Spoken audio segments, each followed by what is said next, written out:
in the prompter, parents. That was in the prompter. That damn was not coming from Emmanuel Acho. already cussing? That was coming from the person, AJ, who wrote 722. the scripts. AJ, you got to let me know if I'm going to say a damn on camera. Okay, Dad's a pastor. The kids are watching. These things are not permissible in the Acho household.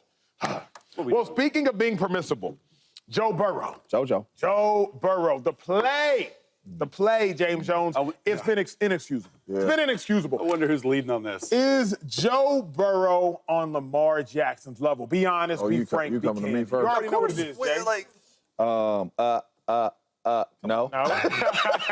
No, man. Joe Burrow over the last year and a half is not on Lamar Jackson's level.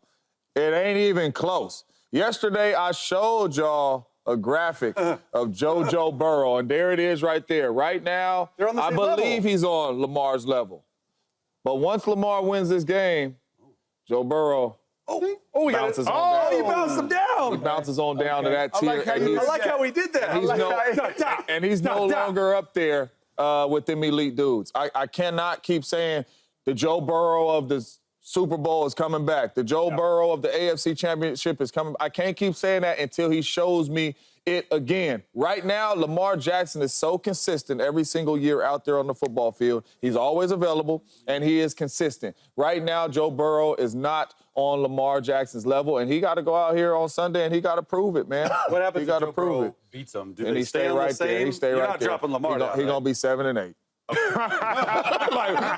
just want to make sure. I done said we praise him, but hey, good win, Joe. You 7-8 now. You know what I mean? But you stay right there. Quarterback? No. Thank you. You know what? I'm proud of you because yesterday you didn't. Well, Today you hear me. I hear you, but I heard my producer too. He put some stats. I don't like doing stats, but like the accolades, Pro Bowls, Joe only 1. Lamar has 3. All Pros, Joe 0. Lamar's got 2. MVPs? How many Lamar got? 2. How many Joe got? 0. 0. Okay, look, I think Lamar has a better team around him, but I think right now the issue in Cincy, it's really not Joe Burrow himself, it's the team surrounding him. They got a horrible defense. That run game is non-existent. It puts a lot of pressure on him. Joe probably has 2 of the better receivers, T. Higgins and Jamar Chase, but I think Lamar's just a better team. And Lamar and that team, they found their identity. Yes, they did. And it's through the run game. And for me, I'm looking at a team aspect. When you have a run game that just runs the ball, I mean, they ran for 274 against Dallas. They ran for 250 last week. So when you do that, it takes all the pressure off Lamar. He didn't have to push. He didn't have to go out there and be the Chiefs. What we saying? 20 seconds. I need at least 30 seconds. Here's the thing. The reason I got to pause you, my dog, is because the reason that run game is so efficient, electric, and effective is because Lamar is back there. Derrick Henry. No doubt. But Derrick Henry's not the same without Lamar Jackson. Lamar Jackson creates an additional run gap. When that quarterback pulls it, you not only have the A gap, the B gap, the C gap, the D gap, but you got a bend back gap. So if Joe Burrow is out there, that run game is not the same as it is with Lamar out there. So I got to credit Lamar. I just can't act like the running game is exclusively because of the Ravens and their new offensive line, that 3 additional pieces. It's not just Derrick Henry. I think Lamar Jackson got to get some of that credit, some of that kudos for that run He's 7th game in the league in rushing. He definitely deserves credit. And he's playing with confidence, right? Like, I mean, we look at their record, like, oh, look at the record, but they really could have beat the Chiefs, wasn't for a 12-foot. You know what I'm saying? So that's another point. But I'll say this, though. I don't think Joe's on Lamar's level.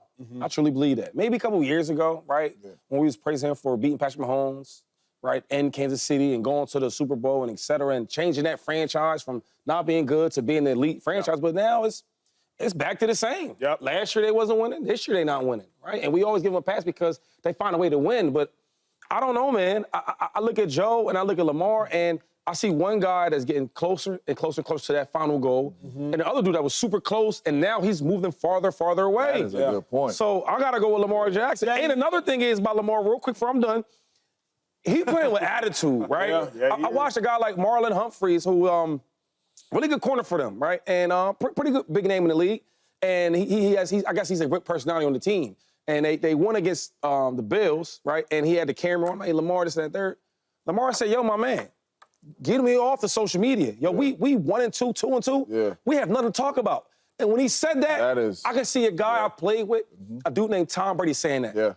What y'all so happy about? What y'all laughing about? Yeah. Because we won a game, now we 2-2? No, we can't laugh and smile until we are winning our division and we're a top team in this league. So seeing that from Lamar Jackson does let me know, okay, how dialed in he is. Yep. That's good. And you could tell that's the way he's playing, too. Because we had a conversation up here. What if Lamar started 0-3? And what that would mean, blowing the building up. And you're right.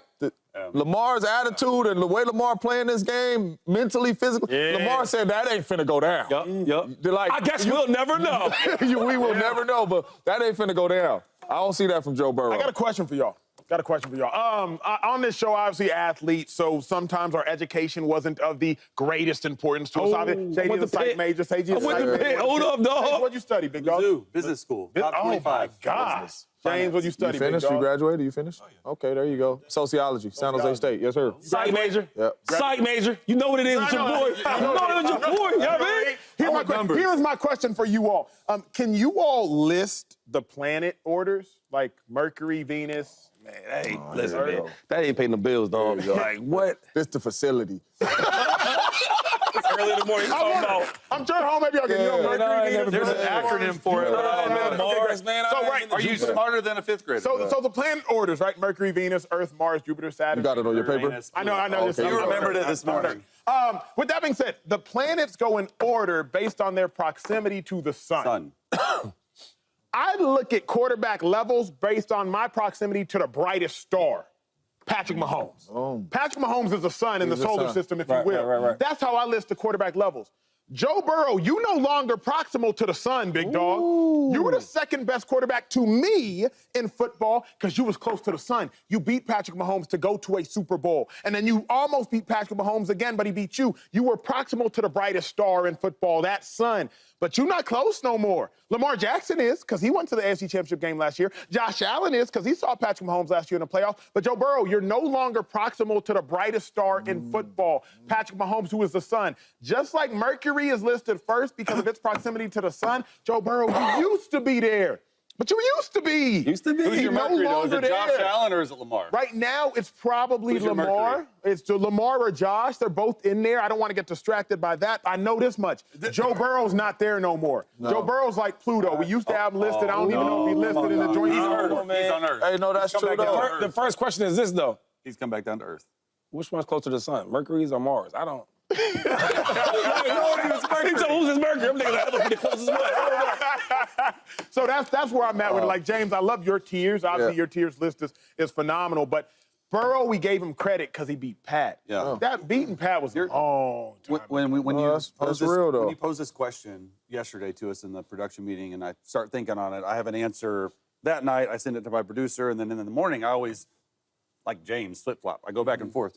And the question I want to ask you guys, who do you want to have the ball with 2 minutes left in the game, down 6 in the fourth quarter? Because if you just say that, like, down 6, all right, 2 minutes left, fourth quarter, game on the line, I would, like, almost automatically go Burrow.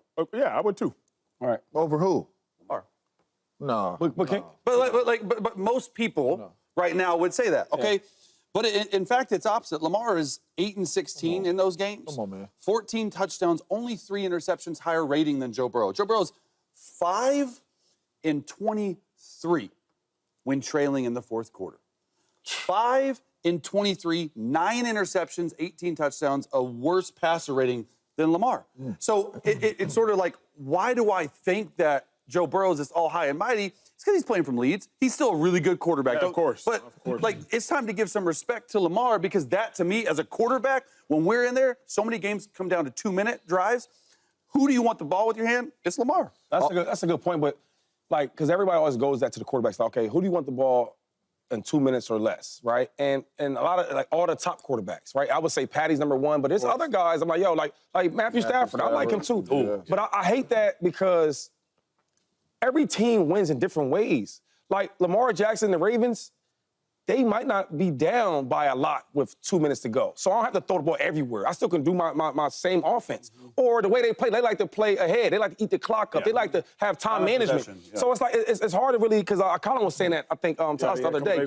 And I liked it, but some things is like, we got to talk about football too, though, right? Because some of the football is the way we play our game. We're going to have clock management. We're going to have majority of the time, we're going to have the ball. So I don't have to always be in the 2 minute type of offense. Yeah, James, final thought. And not only that, though, We always talked about Joe Burrow, and every time we talked about Joe Burrow, it wasn't arm, it wasn't mobility, it wasn't nothing. It was always it factor and winning. Now that is gone. Yes, so if you're not winning, we can't keep putting you in this elite conversation. Right. That's why you think people talk so highly about Purdy. It ain't look at this big old arm he has or look at he's winning, and that is why he's in these conversations. But what I'm saying is Joe Burrow's not even winning, and we talking about a dude in Lamar Jackson to all he does is win since he's came into the National Football League. And we talking about a dude being on his level, What up, YouTube family? Welcome to the facility. Thanks for watching, and you better be sure to hit that subscribe button if you want to get more highlights from the show and all of our exclusive content.